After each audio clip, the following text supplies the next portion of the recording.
ये है कि मैं ये मान कर के चलती हूँ कि पढ़ाई का उद्देश्य कहीं पर भी सिर्फ रोजगार पाना तो नहीं हो सकता।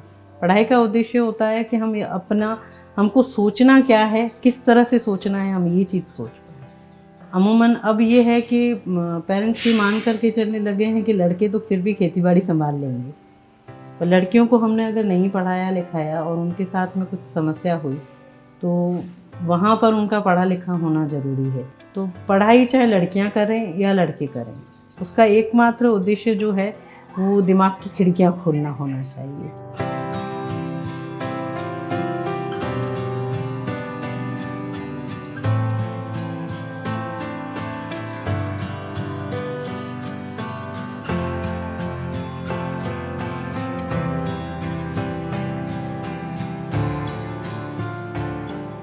देखा जाए तो यहाँ पर सबसे बड़ा जो हमें मुझे ज्वाइन करने के बाद आई कि गांव है, पर गांव में शहर की जो कहें ना कि हम बुराइयाँ आ चुकी हैं और गांव की अच्छाइयाँ कम होती जा रही हैं, तो उस हिसाब से डील करना पड़ा है।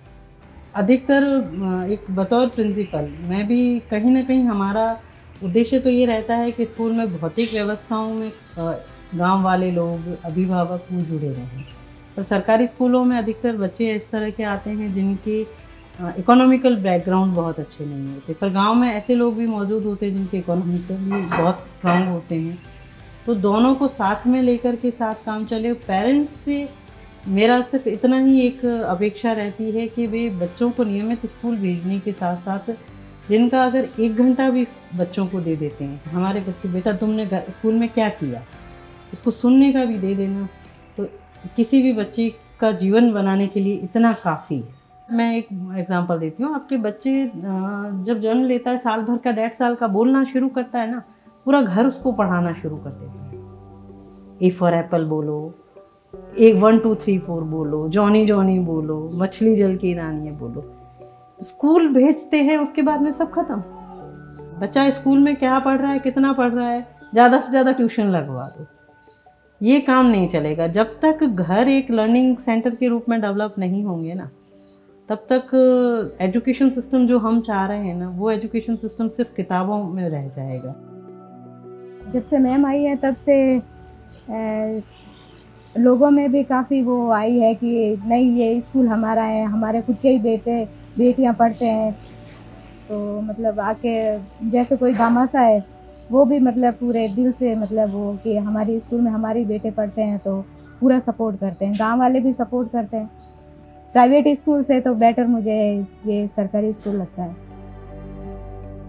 हमारे स्कूल में एक नया हॉल बन रहा है और प्लेइंग रूम बना है, कंप्यूटर रूम भी बना है और बहुत सारे बदलाव हुआ है। मुख्य रूप से जो बदलाव आया वो बदलाव ये देखने को मिला कि पहले यहाँ बच्चे में पढ़ने के प्रति जो क्रेज था वो थोड़ा कम था। तो वर्तमान में टीम वर्क के रूप में हम लोगों ने मिलकर काम किया तो बच्चों में पढ़ने के प्रति एक ललक पैदा हुई। ये बहुत बड़ा परिवर्तन देखने को मिला है। और एक्स्ट्रा क्लासेस लगाते हैं सुबह 8 बजे से लेकर 6 बजे तक, और संडे को भी एक विशेष विषय के बारे में हमें यहाँ सिखाया जाता है। कोविड के अंदर जितने वक्त हम पढ़ नहीं पाए, उस वक्त का हमारा जो गैप था, उस गैप को क्लियर करने के लिए ये एक्स्ट्रा क्लास लगाई जा रही है। गांव में ये लगता था कि रिजल्ट बच्चों का अच्छा रहना चाहिए, उसके लिए भले ही नकल क्यों नहीं करवानी पड़े, और मेरी तो जिद थी कि नकल किसी सूरत में नहीं होगी।